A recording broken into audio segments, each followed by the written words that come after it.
የፈረንጅ ስዕሎች ቅዱሳት ስዕላት ሆነው በብዙ ገበያ ላይ ይሸጣሉ።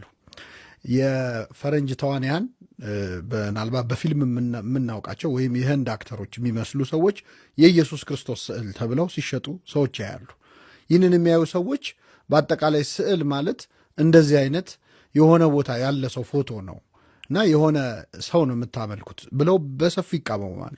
ሁለተኛ ደግሞ ከዚህ ጋር በተያያዘ ከዘርም ጋር የተያያዘ ነገር በስዕል ላይ ይነሳል። ለምሳሌ አብዛኛውን ከባህር ማዶ ተገዝተው ገበያ ላይ የምናያቸው ቅዱሳት ስዕላት ተብለው የሚሸጡ ስዕላት አብዛኞቹ የፈረንጅ ሰዎች ፎቶዎች ናቸው።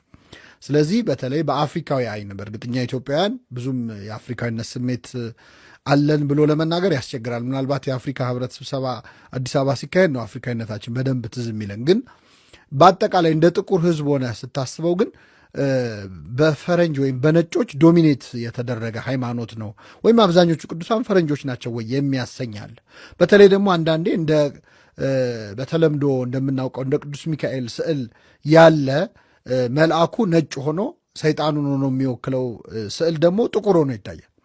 ስለዚህ በዚህ ስዕል ላይ የተረገጠው አፍሪካዊ ነው ያለምንም ጥያቄ በመልክ ካየ ነው።